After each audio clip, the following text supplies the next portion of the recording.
करदम जी जाकर के तपस्या करने लगे। हजारों वर्ष व्यतीत हो चुके, भगवान आए ही नहीं। कुछ और समय व्यतीत हो गए, क्योंकि करदम जी तप पता है क्यों कर रहे हैं?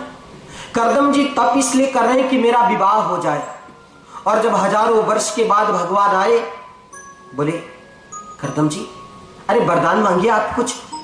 बोले नहीं मुझे वरदान कुछ नहीं चाहिए, वो तो बस ऐसे जो बोल दिए सो बोल दिया, अब कुछ नहीं चाहिए। नहीं आपको तो कुछ लेना ही पड़ेगा। करदम जी बहुत सुंदर बात कहते हैं कि अब कछु नाथ न चाहिए मोरा, अब कछु नाथ न चाहिए मोरा, दीन दयाल अनुग्रह तोरा। बोले अब कुछ नहीं चाहिए, संसार की सारी चीज मिथ्या है। जो भी कुछ अभी तक मन में कामना था वे कामना मेरा पूर्ण हो चुका गोविंद, क्योंकि आप आ गए मेरे सामने। और आपके रहते हुए अरे जब हीरे को पा जाते हैं तो क्या उसके आगे सोने की कीमत लगाते हैं? नहीं लगाते हैं। प्यार से बोलो जय श्री कृष्ण। इधर तो हीरा मिल गया नारायण नाम का। करदम जी कहे प्रभु एक वचन दीजिए कि आप मेरे घर में पुत्र बन के आओगे। भगवान बोले मैं वचन देता हूं कि आपके घर में पुत्र बन के आऊंगा और अपनी माता को सांख्य शास्त्र का उपदेश करूंगा। लेकिन आज के तीसरे दिन बाद महाराज स्वयंभू मनु और शत्रुपा अपनी कन्या देवहूति को लेकर के आएंगे, तुम विवाह कर लेना। ठीक है प्रभु, जैसी आपकी आज्ञा।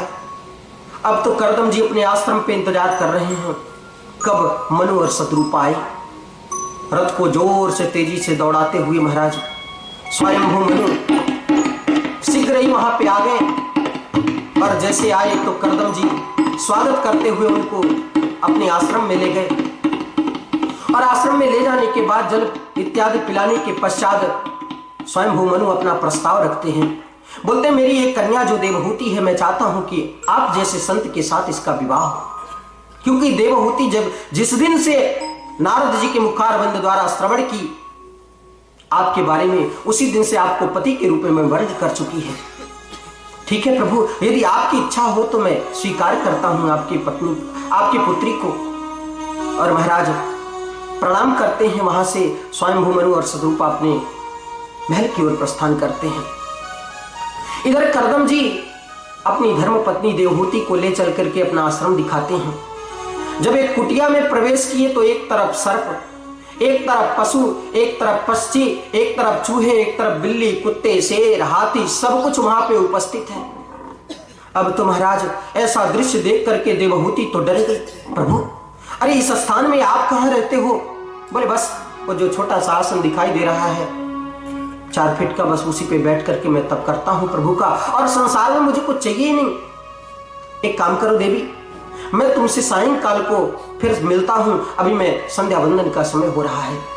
संध्या वंदन करने गए महाराज, इतनी जोर की समाधि लगी कि सैकड़ों वर्ष व्यतीत हो गए। जब सैकड़ों वर्ष के बाद नेत्र खुलता है तो सामने देखे बुढ़िया माता को। देवी आप कौन हो? बोली आप पता नहीं आपको? अरे वर्षों पहले मेरे पिताश्री आए थे स्वयंभू मनु और मेरी माता आई थी शत्रुपा। वे आपके साथ मेरा विवाह करके चले गए और आप तो तब से समाधि में हैं। आहा, बड़ा कष्ट हुआ करदम जी को। देवी कुछ मुझसे मांग लो, क्योंकि जीव के लिए शरीर बहुत प्रिय है। तुष्टो हमद्य तव मान विमानदाय शुश्रूषया परमया परया च भक्त्या यो देहिनां यमतिव मतिव देहो। बोले जो देह है जीव को बहुत प्रिय है। इस शरीर के लिए मनुष्य हर कर्म को करने के लिए तैयार है। हम यहाँ पे इतने दूर अमेरिका चले आए, माता को त्याग दिए, पिता को त्याग दिए, भाई बंधु मित्र सखा सबको त्याग करके इतने दूर देश में विदेश में आ गए और बर्फ में दौड़ करके ड्यूटी क्यों करते हैं? पैसे के लिए। उस पैसे से हम क्या करेंगे? इस शरीर की जीविका को चलाएंगे, इस शरीर का भरण पोषण करेंगे। तो इस शरीर के लिए जीव तो हर कर्म को कर देता है। और देवी तुम अपने इस शरीर का ख्याल भी नहीं की, मेरे लिए अपने पूरा जीवन को व्यतीत कर दी। अरे अपने पिता के घर चली जाती। देवहूति बहुत सुंदर शब्द कहती हैं, बोलती पिता का स्थान, पिता का घर तो पुत्री उसी समय त्याग देती है जिस समय विवाह होता है। विवाह होते ही पिता के यहां तक कि पिता का नाम त्याग देती है, पति का नाम लिखने लगती है। कन्या के जीवन में कितना कष्ट होता है। अरे जब जन्म ली तो माता पिता को खुशी नहीं हुआ। यदि पुत्री का जन्म हुआ तो पिताजी उदास, माताजी भी उदास। पुत्री का जन्म हुआ है, कोई बात नहीं, चलो किसी प्रकार से पालन हो रहा है। धीरे धीरे थोड़ा और समय व्यतीत हुआ, युवा अवस्था को प्राप्त हो गई। शुरू में पिता के दबाव में और थोड़ी बड़ी हुई तो भाई के दबाव में। उसका भी स्वाधीन तो हुई नहीं स्त्री। शुरू में पिता के अधीन, थोड़ी बड़ी हुई तो भाई के अधीन, और अकस्मात बस महाराज विवाह हो गया तो पति के अधीन, सास ससुर के अधीन। थोड़ी सी और उम्र व्यतीत हुई तो पुत्र के अधीन। पूरा जीवन ही अधीनता में बीत गया। उसके लिए तो पति का घर सर्वश्रेष्ठ है। महाराज कर्दम प्रश्न करते हैं, बोले देवी तुम्हारे मन की इच्छा क्या है? बोले एक स्त्री के मन में बस एक ही इच्छा होती है, पति और पुत्र। तो पति तो आप ही हैं, मेरे अंदर पुत्र की एक इच्छा है, कामना है। शीघ्र ही एक सुंदर कामक विमान की रचना करते हैं और हजारों वर्ष तक उसमें विहार करते हैं। 9 कन्याओं को जन्म देते हैं। बोले देवी अब तो मुझे वैराग्य हो गया, अब तो मैं इस संसार में जीना नहीं चाहता, मैं प्रभु का भजन करूंगा और मेरा संसार में दूसरा कोई नहीं है। लेकिन प्रभु आप तो मुझे कहे थे कि तुम्हारे गर्भ से एक पुत्र का जन्म होगा और आप तो कन्या का जन्म करके जा रहे हैं, आखिर इन कन्याओं का विवाह कौन करेगा? कर्दम जी सोचे बात तो सही है। कर्दम जी सोचे कि ठीक है।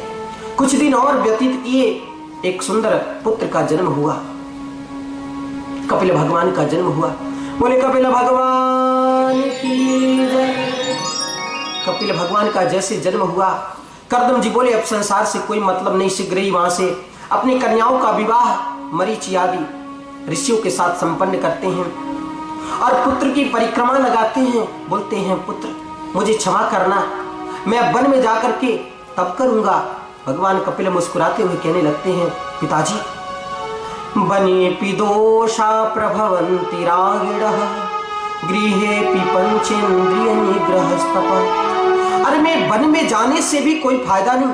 क्यों जी? वन में जाकर के मन एकाग्रचित नहीं है, वन में जाकर के हमारे अंदर की तृष्णाएं बढ़ रही हैं, वन में जाकर के हमारी इंद्रियां जो हैं वे शिथिल नहीं हुई हैं, फिर वन में जाने से कोई फायदा नहीं। इसलिए गृह रूपी किला का आश्रय लेकर के अपनी इंद्रियों को एकाग्रचित करना चाहिए। लेकिन फिर भी कर्दम जी जिद करते हैं तो कपिल भगवान कहते हैं पिताश्री जैसी आपकी आज्ञा। कर्दम जी वहां से चले जाते हैं। इधर महाराज धीरे धीरे धीरे धीरे करके समय व्यतीत होने लगा। माता प्रातः काल उठती, बच्चे को नहलाती धुलाती, सेवा सत्कार करती। एक दिन माता देवहूति के मन में विचार आ गया कि मेरे पतिदेव तो बताए थे कि मेरे गर्भ से स्वयं साक्षात भगवान श्री कृष्ण का जन्म होगा, कपिल भगवान के रूप में अवतरित होंगे, वो ज्ञान का उपदेश देंगे। ऐसी बात माता के मन में आ गई और विचार करते हुए एक दिन भगवान कपिल को श्रेष्ठ आसन पे बैठाती हैं, सुंदर पूजन करती हैं, तिलक करती हैं, पैर रस छूती हैं। कपिल भगवान कहे मैया क्या करती हो? अरे मैं तो तुम्हारा पुत्र हूं और पुत्र का चरण स्पर्श करना बिल्कुल निषेध है। बोली प्रभु जो चीज हजारों वर्ष पहले मुझे कर लेनी चाहिए थी वे आज मैं कर रही हूं। हाथ जोड़ करके कहती हूं मैं आपसे कुछ पूछना चाहती हूं। बोले मैया पूछो, यदि बता सकूंगा तो बताऊंगा, जहां तक सामर्थ्य होगा मैं कुछ ना कुछ जरूर बताऊंगा, प्रश्न करो। बोले निर्विंगड़ा नितरा भूमन नशदंद्रियतर षणाद एन संभाव्यमानिना प्रपन्नांधम तमः प्रभु। बोले प्रभु जो इंद्रियां हैं, इंद्रियां शिथिल होती ही नहीं। इंद्रियों को भोगने की बहुत इच्छा होती है। हाथ को तृप्त करती तो नेत्र तृप्ति चाहता है। प्रहलाद जी कहते हैं ना कि जिहुवै कतोच्युत विकर्षितमावतृप्ता शिष्णोन्यतस्त्वगुदरं श्रवणं घ्राणेन्यतश्च बलधि क्वच कर्मशक्ते वहव्य सपत्न्यैव गेहपतिं लुणन्ति। इन इंद्रियों को देख करके ऐसा प्रतीत होता है कि जैसे हजारों पत्नियां हो किसी की। हाँ, एक सेठ जी थे महाराज, बड़े धर्मात्मा थे, लेकिन प्रभु की कृपावश उनकी 2 पत्नियां थी। अब सेठ जी दोनों पत्नियों की बात सुनते। एक कहती, प्रातः उठती कहती आप मेरे लिए साड़ी नहीं लाए। दूसरी जोर से चिल्लाने लगती, अरे आप मेरे लिए तो टीका नहीं बनवाए, हार नहीं बनवाए, नथिया नहीं बनवाए, क्या क्या फरमाती रहती। बेचारे सेठ जी परेशान। बोले एक काम करो, तुम लोग आधा आधा मेरे शरीर को ही बांट लो, आधा से एक काम करूंगा, आधा से एक काम करूंगा, ठीक है? यदि आपके मन में ऐसी इच्छा है तो आपकी इच्छा को पूर्ण करती हूं। बोली दाहिना भाग मेरा, बायां भाग आप दूसरे का। अब बेचारी एक पत्नी उठती, प्रातः जल्दी स्नान कर लेती, आधे अंग को नहला देती, आधे में काजल एक आंख में लगा देती। सेठ जी बेचारे दरवाजे पे बैठे हैं, आधा बेचारा खाली, आधे में स्नान नहीं हुआ। दूसरी पत्नी उठती 12 बजे, आधे को नहलाती, आधे में काजल लगा देती, सेवा कर देती, तब तक इधर फीका पड़ जाता। सेठ जी कोई बात नहीं, अब स्वीकार कर लिए हैं जो सत्य उसे मानना तो पड़ेगा ही। एक दिन की बात है कि एक पत्नी उनकी मायके चली गई, तब तक दूसरी पत्नी मन में विचार की चलो कोई बात नहीं, मेरी जो बहन है मैं मायके चली गई तो पूरे अंग की सेवा कर देती हूँ। सो महाराज पूरे अंगों की सेवा कर दी, दोनों आंखों में काजल लगा दी, हाथ पैर दबा दी। जब दूसरी पत्नी आई और देखी तो बिल्कुल आग बबूला हो गई। अरे मेरे अंग को तुमने सजाया कैसे? सो महाराज एक आंख को सीधे फोड़ दी। बोले कि ना रहेगी बांस ना बजेगी बांसुरी, यदि आंख ही नहीं रहेगी तो काजल दूसरी बार लगाएगी कैसे? कोई बात नहीं। उसको थोड़ी देर बाद पता चला कि ये तो पैर भी दबाई है। सो महाराज लठ उठाई, पैर भी मार के तोड़ दी। जब पैर ही नहीं रहेगा तो दबाएगी कैसे? सेठ जी बेचारे रोते कराहते बैठे हुए हैं। प्यार से बोलो जय श्री कृष्ण। रोते बिलखते बेचारे किनारे बैठे हुए हैं। अकस्मात में धीरे धीरे रात्रि होने लगी। जब रात्रि हुई तो सेठ जी बेचारे बीच में तो बैठे ही थे। एक पत्नी अपनी ओर खींचती, एक दूसरी पत्नी अपनी ओर खींचती। महाराज घर में उसी दिन की बात है, सौभाग्य से चोर घुस गया था चोरी करने के लिए। अब जब चोर देखा ऐसी दुर्गति तो महाराज पहले तो कपड़ा उपड़ा लगाया मुख पे कि हंसी ना आए, हंसी ना आए। लेकिन जब सेठ जी की ऐसी स्थिति देखा सो हंस पड़ा, और जब हंस पड़ा तो गांव वाले घेर लिए चोर को, पकड़ के ले गए प्रातःकाल पुलिस के पास। अब जब कोतवाल पूछा तुमने शरीफों के घर में चोरी क्यों करते हो? अरे जरा भी शर्म नहीं आती कि शरीफों के घर में घुस करके चोरी करते हो?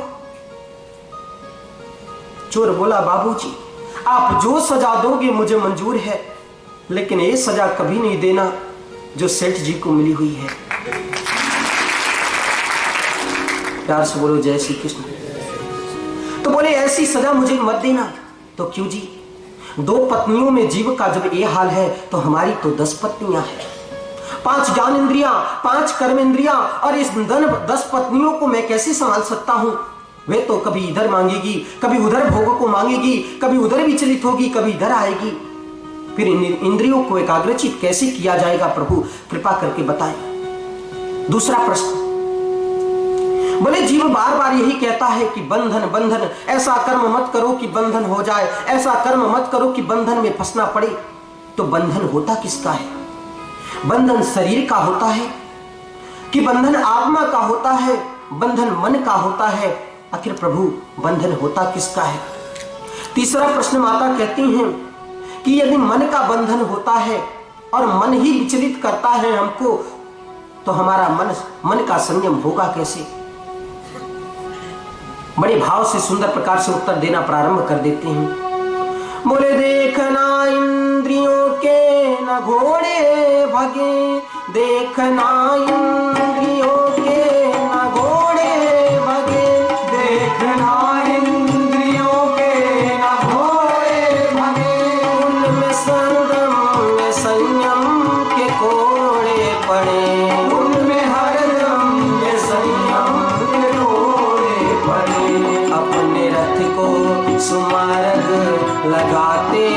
चलो, अपने रथ को सुमार्ग लगाते चलो। कृष्ण गोविंद गोपाल गाते चलो, कृष्ण गोविंद गोपाल गाते चलो, कृष्ण गोविंद गोपाल गाते चलो, कृष्ण गोविंद गोपाल गाते चलो। याद आएगी उनको कभी ना कभी, याद आएगी हरि को कभी ना कभी, याद आएगी उनको कभी ना कभी, याद आएगी उनको कभी ना कभी। कृष्ण दर्शन तो देंगे कभी ना कभी, कृष्ण दर्शन तो देंगे कभी ना कभी। अपने रथ को सुमार्ग लगाते चलो, अपने रथ को सुमार्ग लगाते चलो। कृष्ण गोविंद गोपाल गाते चलो, कृष्ण गोविंद गोपाल गाते चलो, कृष्ण गोविंद गोपाल गाते चलो, कृष्ण गोविंद गोपाल गाते चलो। कहते हैं माता, ये जो इंद्रिय रूपी घोड़ा है, जो 5 ज्ञान इंद्रिय हैं, 5 कर्म इंद्रिय हैं, ये तो घोड़े हैं। और इन घोड़ों पे जब तक लगाम नहीं लगेगा, मन रूपी लगाम को एकाग्रचित नहीं करेंगे, तब तक तो हम भटकते रहेंगे और हमारी इंद्रियां भोगों पे भोग को मांगती रहेंगी। कभी इंद्रियां कहेंगी अच्छा भोजन दो, कभी इंद्रियां कहेंगी कि मुझे अच्छे जगह पे घुमाओ। इस प्रकार से इंद्रियों का क्रम बढ़ते जाएगा, बढ़ते जाएगा, बढ़ते जाएगा। इसलिए माता, मन पे संयम तो नितांत आवश्यक है। तुमने दूसरा प्रश्न किया, आत्मा का बंधन होता है? तो मैया, आत्मा का बंधन तो होता ही। अरे आत्मा जन्म ही नहीं ली तो आत्मा की मृत्यु कैसे होगी और आत्मा का बंधन कैसे होगा? प्यार से बोलो जय श्री कृष्ण। बोले ना आत्मा जजान मरी सविवेद से सौ नक्षीयते शमन व्यभिचारिकर्णम। बोले आत्मा न जजाम्यति न मरिष्यति, आत्मा न कभी जन्म लेती है, आत्मा न कभी मृत्यु होता है। इसलिए मैया, आत्मा की मृत्यु तो होती नहीं है। आत्मा को गला दो तो गलेगी नहीं, जला दो नैनम छिन्नति शस्त्राणि नैनम दहति पावक। जलाने से जलती नहीं है, डुबाने से डूबती नहीं है, मारने से मरती नहीं है। तो आत्मा तो नित्य शुद्ध मुक्त शाश्वत है, आत्मा तो अविनाशी है। दूसरी बात तुमने कही कि शरीर की मुक्ति होती होगी, मुझे तो ऐसा लगता है शरीर का मुक्ति होता ही होगा। तो मैया, शरीर का मुक्ति तो होता नहीं। अरे शरीर में 10 किलो 10 ड्रम बदान रोगन का तेल मालिश करो, शरीर को मरना है यानी मरना ही है। शरीर की केवल 3 गति होती है। शरीर में लाख रुपए का साबुन लगाओ तो भी वैसे ही शरीर रहेगा। करोड़ों रुपए के तेल मालिश करो तो भी शरीर को मरना है यानी मरना है। लाख जिम करो, लाख कसरत करो, लाख कुछ भी करो तो शरीर को मरना है यानी मरना है। कोई इसको अटल है। कृमि बीड़ भुजा में शरीर की 3 गति होती है। शरीर के मरने के बाद यदि जला देते हो तो 4 मुट्ठी राख हो जाएगी, यदि दफना देते हो तो कीड़ा हो जाएंगे, और यदि फेंक देते हो तो चील कौवे खा करके पिष्टा कर देंगे।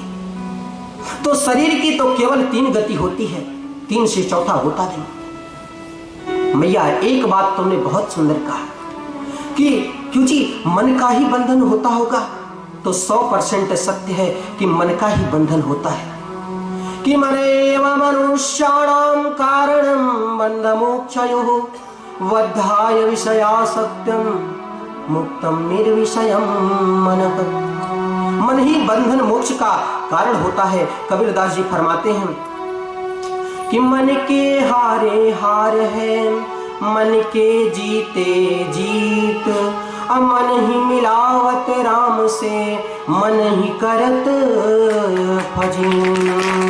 कि मन के मारे बन गई बन तजी बसती माई, क्या बताऊं मन लालची यह कहीं ठहरत नहीं। यह तो गति है अटपटी, झटपट लखई न कोय, जब मन की खटपट मिटी तो चटपट दर्शन हो। बोले जब मन की खटपट को मार दोगे उसी समय नारायण का दर्शन हो जाएगा। मैया मन को एकाग्रचित करने के लिए एक दो उपाय मैं बताता हूं, ध्यान से सुनो। ये भागवत में बड़ी विचित्र कथा है। इसको सुनने से जीव के जो बंधन है वे मुक्त हो जाता है बंधन से। इसलिए मैं आपको इसको श्रवण करा रहा हूं। प्यार से बोली जय श्री कृष्ण। बोले पहला उपाय कि शतां प्रसंगान मम वीर्य संविदो भवन्ति हृत्कर्ण रसायन कथा तज्जोषणादा स्वपवर्ग वर्तमन श्रद्धारतिर्भक्तिरनुक्रमिष्यति। मैया पहले मन को एकाग्रचित करने का उपाय कि संतों के बीच में सत्संग करो, क्योंकि संतों से जब सत्संग करोगे तो ज्ञान की प्राप्ति होगी, कन्हैया को पहचानोगे, और जब कन्हैया को पहचानोगे तो अनुराग बढ़ेगी, अनुराग होगा तो प्रीति होगी, और प्रीति होगी तो केशव मिल जाएंगे, इसमें कोई संदेह नहीं है। इसलिए माता सत्संग करो। दूसरा उपाय अष्टांग योगी के बारे में बताते हैं। भागवत कथा के मध्य में आदरणीय डैन जी पधारे हैं, तो व्यास मंच से हार्दिक हार्दिक स्वागत अभिनंदन। भगवान उन्हें दीर्घायुष्य प्रदान करें और इसी प्रकार से विप्रों की सेवा में संलग्न रखें। प्यार से बोलो जय श्री कृष्ण।